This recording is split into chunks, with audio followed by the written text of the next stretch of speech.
Today is July 24th, 2026, and at 9 o'clock last night Eastern Time, United States Central Command finished its 13th consecutive night of strikes on the Islamic Republic of Iran. 13 nights. Not 13 days of tension, not 13 days of warnings. 13 consecutive nights of American ordnance falling on Iranian soil, and when CENTCOM released its statement in the early hours of Friday morning, the target list it published told you everything about what phase this war has entered.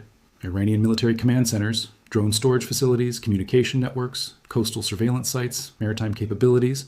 Read that list slowly, because it is not the target list of a punitive raid. It is the target list of a systematic dismantling. At least 4 people were killed. Iranian state media reported the deaths before Washington acknowledged the mission. And the day before that 13th night, the President of the United States said something that changed the entire architecture of this conflict in a single sentence. He said that every single time Iran attacks a ship in the Strait of Hormuz, the United States will destroy an Iranian bridge or an Iranian power plant, including in Tehran, including in the capital. That is the sentence. That is the moment the bluff theory died. But let's back all the way up, because to understand what just happened, you need to understand what has been building since the last week of February. On February 28th, the United States and Israel launched a coordinated surprise air campaign against Iran. Not a strike, a campaign. Military sites, government sites, infrastructure. And in the opening hours of that campaign, the supreme leader of Iran, Ali Khamenei, was killed. 36 years at the summit of the Islamic Republic, the man who outlasted 6 American presidents, the man around whom the entire constitutional theology of the state was built, dead in an airstrike alongside a long list of senior officials. Mohammed Pakpour, the commander of the Islamic Revolutionary Guard Corps, was killed the same day. The head of the organization, gone in the opening salvo. That is not a decapitation strike in the metaphorical sense. That is a decapitation strike in the literal, structural, constitutional sense, and everything that has happened in the 5 months since flows directly from that morning. Iran did not fold. Iran retaliated with missile and drone strikes on Israel, on American bases across the region, and on American allied countries in the Gulf. And then it did the one thing that every war planner in Washington had spent 20 years modeling and dreading. It closed the Strait of Hormuz, 21 miles wide at its narrowest point. Roughly a fifth of the world's seaborne oil moving through a channel you could see across on a clear day. Iran shut it, and the global economy felt it inside 72 hours. On March 6th, with the strait closed and the region on fire, Trump posted a sentence that has aged into the organizing principle of this entire war. There would be no deal with Iran, he wrote, except unconditional surrender. All capitals, unconditional surrender. Tehran read that and concluded, reasonably, that it was a negotiating posture, a maximalist opening bid from a president known for maximalist opening bids. They had seen this before. They had watched him threaten fire and fury and then shake hands in Singapore. They had watched him tear up the nuclear deal and then spend years asking for a new one. The institutional red inside the Iranian security establishment was that this was leveraged theater. That red was wrong, and the cost of being wrong is now being measured in bridges. On March 8th, the Assembly of Experts installed Mojtaba Khamenei as the 3rd supreme leader of Iran, the son of the man killed 9 days earlier, 56 years old. A cleric who had spent his entire adult life operating in the shadows of his father's office rather than in front of it, and who carried, among Iranians, the sort of nicknames that tell you exactly how a population understands a figure. The Phantom of Tehran, the Shadow Prince, wounded himself during the war. And here's the detail that matters more than the succession itself, because it explains the behavior of the Iranian state in every week since. Mojtaba Khamenei did not inherit his father's power. He inherited his father's office. Those are entirely different things, and the gap between them is where this war actually lives. On April 8th, Pakistan brokered a 2-week ceasefire. Trump framed it as a big day for world peace. Iran signaled conditional acceptance. There was a 10-point proposal on the table. There was talk of reconstruction. For about 72 hours, the world allowed itself to believe this was ending. The Islamabad talks failed. And on April 13th, the United States imposed a naval blockade on the Islamic Republic of Iran. Now understand what that word means, because it has been used loosely in coverage and it should not be. A naval blockade is, under most readings of international law, an act of war in itself. It is not sanctions. It is not interdiction. It is the physical, kinetic prevention of vessels entering and leaving a sovereign nation's ports, enforced by warships and aircraft, and it has been running continuously now for over 3 months. 3 ships seized. 85 vessels intercepted, according to CENTCOM's own figures. 26 vessels have slipped through, according to Lloyd's list, which is the number the Pentagon does not lead with. And the American estimate of what this is costing Iran is $500 million. Not per month, per day. $500 million a day. That is the pressure environment inside which every Iranian decision since April has been made, and it is the reason the June Memorandum of Understanding happened at all. In June, delegations from both countries signed a memorandum. The terms leaked steadily through the summer. Zero enrichment. The reopening of the Strait of Hormuz, toll-free, restored to its pre-February condition. No American state investment in Iran, with released funds restricted to the purchase of American food and medicine. And on the American side, a notable softening. The president indicated that recovering Iran's enriched uranium stockpile was less urgent than reopening the strait, and that Iran could retain ballistic missiles in what he called relative proportion to its Gulf neighbors. Neither side is honoring it, not one clause. And this is where the raw footage comes in, because there is a piece of video from the Oval Office that, watched today, plays like a warning nobody in the room understood they were receiving. NATO Secretary General Mark Rutte came to Washington in late June carrying charts, physical charts, boards he wanted to walk the president through, and the entire performance was structured as what one observer in the room accurately identified out loud as a sales meeting. Rutte's pitch had a name. He called it the Trump Trillion. The claim was that European and Canadian defense spending had increased by $1.2 trillion since Trump first took office in 2017, that the isolated effect in 2025 and 2026 alone was roughly $140 billion in additional nominal defense spending, with another $120 billion projected this year, bringing a two-year total past $250 billion. He walked through the jobs numbers. 195,000 American jobs supported by European investment and European defense procurement. 83,000 from direct investment, 112,000 from the fact that Europeans now spend roughly half their defense industrial budgets inside the United States. $54 billion last year alone. An order backlog of $300 billion stretching out over coming years. And then he made the argument he had actually come to make. He told the President of the United States that between 4,000 and 5,000 American aircraft had taken off from European air bases during the 6 weeks of the Iran campaign. That the airport at Bucharest had to close to commercial traffic so American tanker aircraft could get airborne. That Europe had functioned, in his words, as a power production platform without which the Iran operation would have been very difficult to run. Trump's response is the part you need to hear. He did not dispute the numbers. He conceded the man was a friend, a great leader, a great secretary general. And then he said this: "We were let down. We didn't need help on this at all, but it would have been nice if they would have said we'd like to help. They didn't say it." Then he went down the list. Disappointed with Italy, disappointed with the United Kingdom, disappointed with Germany, disappointed with France, disappointed with most of them. And on Spain, no diplomatic cushioning at all. A horror show, terrible. A country that thinks it is in for a free ride. Rutte pushed back the only way he could, calling them isolated cases, insisting Germany had delivered on its bilateral commitments from day one, insisting the 4,000 to 5,000 sortie figure proved the alliance had functioned. And then, remarkably, he conceded the point anyway. There is also reason for disappointment, he said. Absolutely. Now here is what the reporting since has confirmed, and it is considerably harder than anything said in that room. Spain, France, and Italy reportedly restricted American access to their airspace and their military bases for offensive operations against Iran. Not for logistics, not for tankers, for offensive operations. Multiple Allied governments openly criticized Washington for launching the February campaign without prior consultation. And in April, in an interview with a British outlet, the President of the United States said he was strongly considering withdrawing the United States from the North Atlantic Treaty Organization, a step that Section 1250A of the fiscal year 2024 National Defense Authorization Act says he cannot legally take without the advice and consent of the Senate. The President of the United States, mid-war, publicly floated leaving the alliance. And the statute exists because Congress anticipated exactly that. But that is not even the most alarming part of this story. The Ankara summit happened on July the 7th and 8th at the Beştepe presidential compound. Trump had said in that same Oval Office meeting that, except for the fact that Erdogan was hosting it, he did not think he would have gone at all. He went, and he left without a single new commitment from the alliance to assist with the Iran conflict. Not one. He praised what he called tremendous unity at one point and savaged Allied hesitance at another, and the line that survived the trip was blunt. He was not happy with NATO because they did not want to help. The final declaration called on Iran to respect freedom of navigation through Hormuz and reiterated that Iran must not acquire a nuclear weapon. $50 billion in new procurement commitments were announced, aimed at deep precision strike, integrated air and missile defense, uncrewed systems and intelligence capabilities. Impressive on paper. And then the alliance's own data undercut all of it. Only 5 of NATO's 32 members are projected to hit the 3.5% of GDP core defense target this year. 5 out of 32. And somewhere in Ankara, standing in front of cameras, Trump said the memorandum of understanding with Iran was over. That was 16 days ago. Every single thing that has happened since flows from that sentence. So let's go through what Washington is actually demanding now, point by point, because the demand structure has hardened dramatically since the June memorandum, and the shift tells you where this is heading. Demand 1 is the Strait. Reopened, fully, toll-free, restored to pre-February conditions.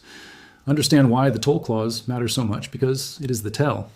In March, Iran began quietly permitting some vessels through the Strait in exchange for payments reported as high as $2 million per ship, while waving through vessels owned by China and Russia. That is not a blockade.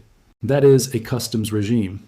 Iran had, in effect, nationalized the world's most important maritime choke point and started charging rent on global trade. Washington will accept many things. It will not accept the permanent monetization of Hormuz by an adversary, because the precedent would outlive this war by 50 years. Demand 2 is enrichment. 0. Not reduced, not capped, not monitored. 0. And note what has happened to the sequencing here, because it is strategically revealing. In June, the president publicly deprioritized recovering Iran's existing enriched uranium stockpile relative to reopening the Strait. That is an extraordinary concession when you think about it. The nuclear file, the thing that justified 20 years of confrontation, ranked below shipping lanes. What it means is that this war stopped being about the bomb some time ago. It is now about the water. Demand 3 is the missile program, and this one contains a hidden trap. Iran may retain ballistic missiles in relative proportion to its Gulf neighbors. Relative proportion. That phrase has no technical definition. It has no verification regime. It has no baseline. It is a clause that can be declared violated on any given Tuesday by anyone who wants a pretext, and both sides know it. And Demand 4, the newest one, arrived Thursday and is genuinely without recent precedent. The president announced that from this point forward, any and all damage done to ships, cargo, or anything related thereto will be paid for by Iranian money that the United States has in its possession and controls. His own framing acknowledged the scale. These damages may be very substantial, he wrote, but this is the fair and equitable thing to do. Read that again. Because what has just been announced is a unilateral compensation mechanism funded by seized sovereign assets, administered by one party to the conflict, with no stated ceiling, no stated form, no adjudication, and no specified geography. The Post did not identify which seized assets. It did not identify which waters. It did not identify who determines the damage figure. And the total pool it draws on is genuinely unknown. Iran's frozen assets are scattered across financial networks worldwide, and the estimates from Iranian outlets and independent analysts diverge by enormous margins. Now understand why this specific measure lands the way it does in Tehran. The unfreezing of those assets was Iran's central win in the June memorandum. It was the thing Iranian negotiators could take back to a bleeding, blockaded economy and present as a result. It was the entire domestic justification for signing. And on Thursday, that asset pool was converted, by social media post, from a negotiated Iranian recovery into an American insurance fund for damaged shipping. The Iranian response came from Foreign Minister Abbas Araghchi, and it contained a sentence that almost nobody in the Western coverage has properly weighted. He restated the doctrine as an eye for an eye, standard, expected. And then he threatened the countries that actively support American attacks against Iran. Read that carefully. Read it twice. Because that sentence does not point at Washington. It points at Bucharest. It points at Ramstein. It points at every airfield in Europe from which those 4,000 to 5,000 American sorties departed. At the tanker bases, at the logistics hubs, at the entire power production platform Ruto was so proud of in the Oval Office. Araghchi has just publicly defined active support as a category of participation that carries consequences. And the countries that have provided the most of it are precisely the countries Trump spent June calling disappointments. Think about the position that creates. Spain, France, and Italy restricted offensive access and got called a horror show and a free ride by the President of the United States. Germany, the UK, Romania, and others provided the basing that made the campaign physically possible and got publicly listed as disappointments. And now the Iranian Foreign Ministry has put all of them on notice as legitimate targets for having done it. They have absorbed the political cost of American displeasure and the strategic risk of Iranian retaliation simultaneously, and they have received the benefits of neither loyalty nor neutrality. That is not an alliance. That is a group of countries occupying the worst square on the board. Now let's talk about the actual machinery of what CENTCOM is doing every night, because the target sets are being reported as a list, and they are not a list, they are a sequence. Coastal surveillance sites, communication networks, maritime capabilities, drone storage facilities, command centers. Put those in operational order, and what you're watching is the methodical disassembly of an anti-ship kill chain. Iran's ability to threaten shipping in the Gulf has never rested on its navy in any conventional sense. It rests on a distributed architecture of coastal radar, over-the-horizon targeting, small fast attack craft, anti-ship cruise missiles, naval mines, and swarming one-way attack drones launched from dispersed sites along a coastline more than 1,000 miles long. The strength of that architecture is that it has no single point of failure. The weakness is that every node in it is small, fixed, and findable if you have enough sorties and enough persistence. 13 consecutive nights is persistence. That is what 13 nights buys you. Not destruction of the arsenal, which is impossible. Degradation of the targeting layer, which is very possible. You cannot hit a tanker you cannot see. And coastal surveillance sites are how Iran sees. Take down the radar and the communications relays, and you have not disarmed the anti-ship missile. You have blinded it, and a blind anti-ship missile is an expensive firework. Then there are the bridges, and the bridges are a different category of weapon entirely. American aircraft have been striking bridges in southern Iran across the last 12 days of fighting. Bridges are not radar sites. A bridge does not shoot at ships. A bridge moves things. Fuel, missiles, launchers, personnel, spare parts, from the interior of the country to the coastline where the fight is. Dropping the spans in southern Iran is classic interdiction. You're not trying to kill the shooters. You are trying to starve them. Every mile of severed road network multiplies the time it takes Tehran to reconstitute a coastal battery that CENTCOM flattened the night before. But Thursday's threat was not about southern Iran. Thursday's threat named power plants, and it named Tehran. That is a threshold, and everyone who works on this professionally knows it is a threshold. A power plant in a capital city is not a military target in any operational sense of the phrase. It is a civilian utility. Striking it does not degrade a kill chain. It degrades a society. Hospitals, water treatment, refrigeration, communications, traffic control, the daily functioning of a metropolitan area of more than 9 million people. Every serious air campaign of the last 40 years has treated capital city electrical infrastructure as the line where military coercion becomes something else, and the reason is not squeamishness. The reason is that once you cross it, you have removed the target set distinction that let the other side's leadership tell itself the war was survivable. And that is precisely why the threat was made in that language. It was not a targeting announcement. It was a message to a specific audience of about 6 people in Tehran, and the message was, the constraint you have been counting on is gone.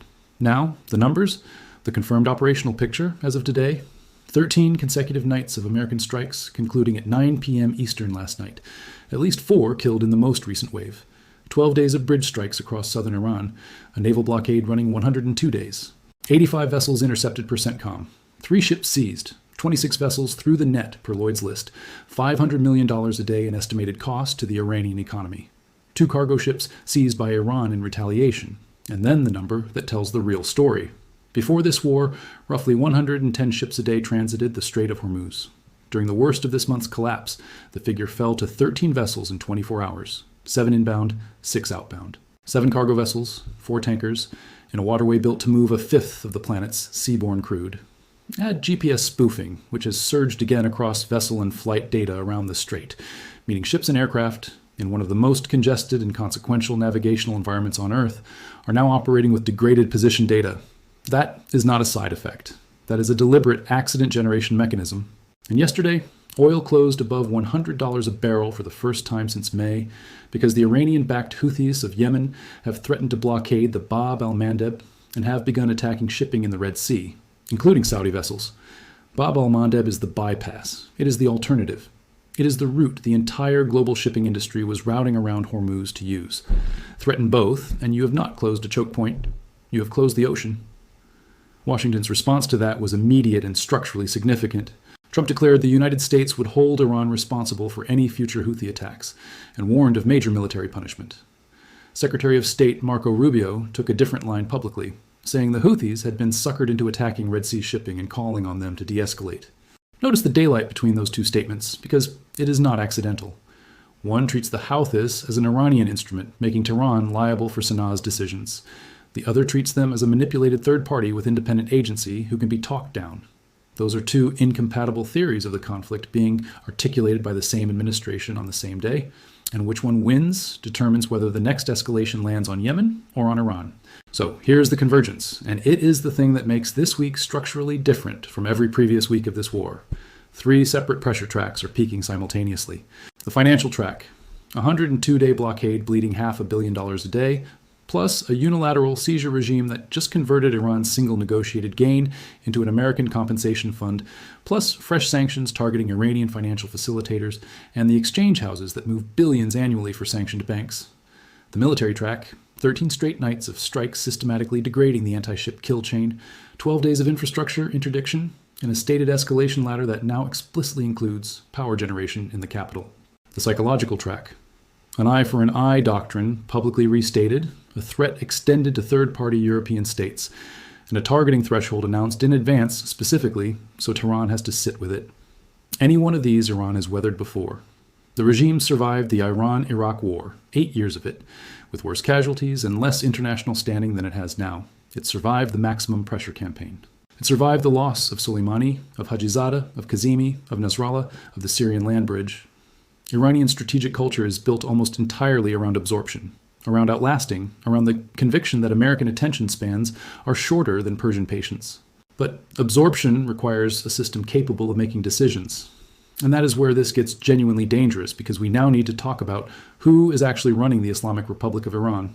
And the answer is not what the organizational chart says. Constitutionally, Mojtaba Khamenei is the supreme leader. All legitimacy flows from that office. Under Velayat-e-Faqih, the rule of the jurist, the leader speaks with an authority that is theological before it is political.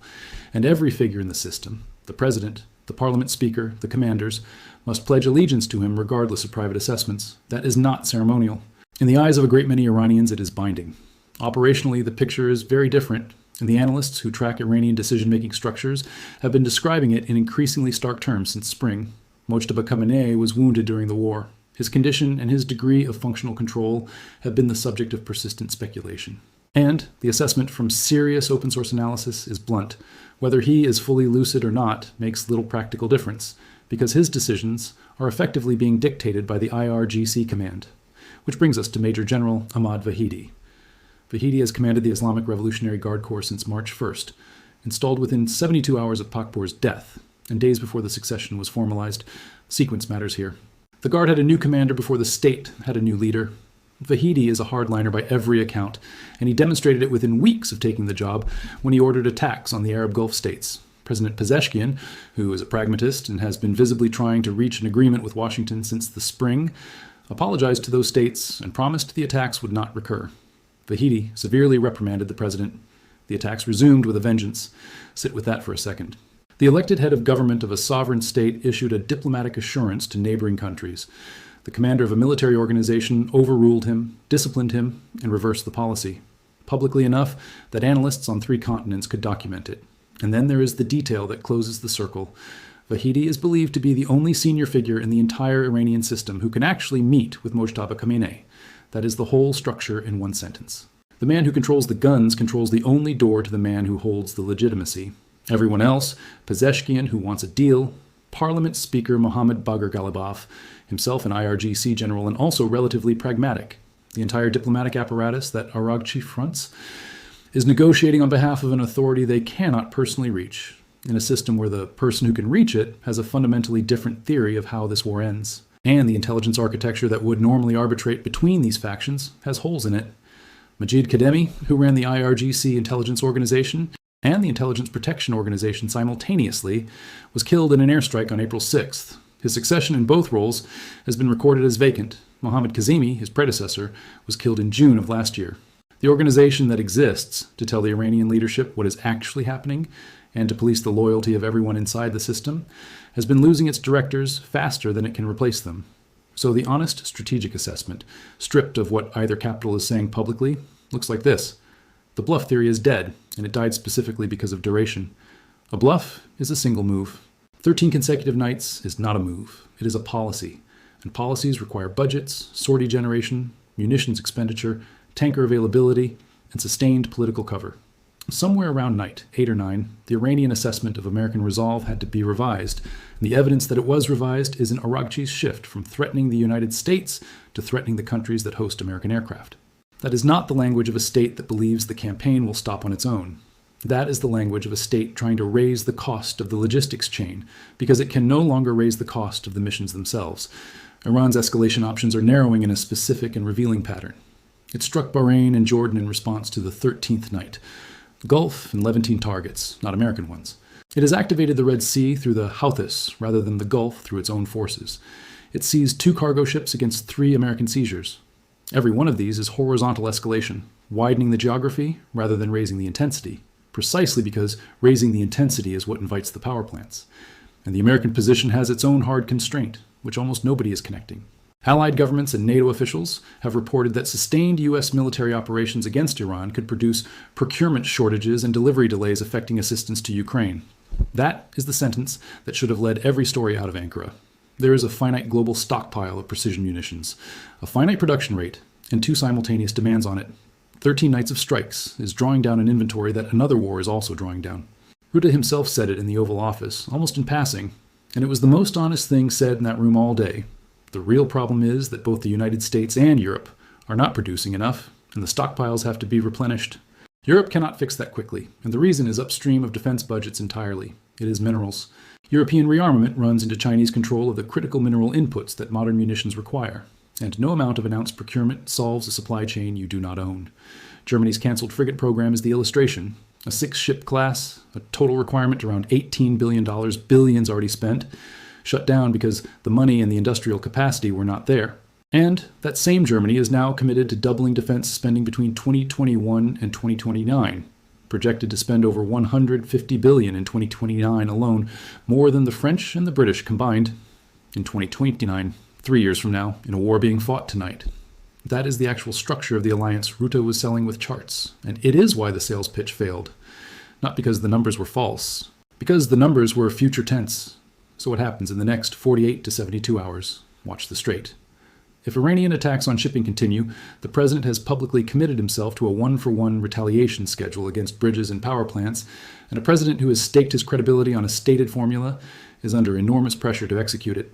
Watch Bab al-Mandeb, because if the Houthis follow through on a genuine blockade, oil does not stop at $100, and the administration's 2 contradictory theories of Houthi agency have to resolve into one policy. Watch for a strike inside Tehran city limits on a non-military target, because that is the tripwire. And watch Pezeshkian, watch whether he is still speaking publicly, whether he is still in the country, whether the pragmatist track has any oxygen left at all, because his political survival is the last remaining indicator that a negotiated outcome exists as a live possibility inside the Iranian system. But here's the thing that keeps the serious analysts awake, and it is none of the above. It is that there may no longer be anyone in Iran capable of accepting a surrender. Every coercion campaign in history rests on a hidden assumption that on the other end of the pressure, there exists a decision-making authority capable of receiving the message, evaluating it, and acting on it. Unconditional surrender, as a demand, requires a counterparty with the standing to surrender unconditionally. And what has been systematically destroyed in Iran over 5 months is not primarily its military capacity, it is its capacity to decide. The supreme leader who commanded universal deference is dead. His successor is wounded, isolated, reachable by one man, and carries a legitimacy that analysts openly describe as dictated rather than exercised. The IRGC commander who controls that access is a hardliner who has already demonstrated he will overrule and discipline the elected president. The intelligence directorates that would normally broker between factions have vacant chairs at the top. The president and the parliament speaker want an agreement and cannot deliver one because they cannot reach the only person constitutionally empowered to authorize it. You can bomb a country into wanting to stop. You cannot bomb a country into being able to stop. And if the pressure keeps rising against a system that has lost its capacity to convert pressure into a decision, the pressure does not produce capitulation. It produces fragmentation. It produces regional commanders acting on standing orders because no one can countermand them. It produces a shore battery firing at a tanker because the officer in charge has not received an instruction in 11 days and his last one said engage. It produces exactly the incident that triggers the power plant strike that ends every remaining off-ramp, initiated by a lieutenant nobody in Washington or Tehran has ever heard of. That is the war nobody chose, and everybody is now 3 or 4 decisions away from. And so we come back to Mark Rutte, standing in the Oval Office in late June with his boards and his charts and his trillion-dollar slide, explaining to the President of the United States that between 4,000 and 5,000 American aircraft had taken off from European soil, that Bucharest airport had closed its commercial traffic so a tanker could get airborne, that Europe had been the power production platform, without which none of this would have been possible. He was making an argument about value. He thought he was selling an alliance. What he was actually doing, though neither man in that room framed it this way, was reading out a target list. because a month later the Iranian foreign minister stood up and threatened the countries that actively support American attacks. And the countries that actively supported American attacks are the countries on Ruda's charts. Every airfield he cited as proof of loyalty is now a coordinate in somebody's targeting folder in Tehran. Every runway he counted as an asset is a liability. The presentation that was meant to prove Europe's worth to Washington has become, in 5 weeks, the most detailed public accounting of European exposure that anyone has produced. Trump listened to all of it and said we were let down. Ruda said absolutely, there is reason for disappointment. And then everyone flew to Ankara, took a family photo, agreed on $50 billion in procurement for weapons that do not exist yet, called on Iran to respect freedom of navigation, and went home. Tonight will be the 14th night. Somewhere in Tehran, a man who cannot be reached by his own president is being told what has been struck. Somewhere on the southern coast, a battery commander is waiting for an order that may not come. Somewhere in the Bab al-Mandeb, a ship's master is deciding whether the insurance premium is worth the passage. And in Washington, a stated formula is waiting on the next attack in the Strait to convert a threat about power plants into a mission tasking. Iran spent 5 months believing this was leverage, believing the campaign had a ceiling, believing that unconditional surrender was an opening bid rather than a description. They stopped believing that this week. The question nobody can answer, not in Washington, not in Ankara, not in Tehran, is whether there is still anybody left in the Islamic Republic with the authority to act on what they now believe.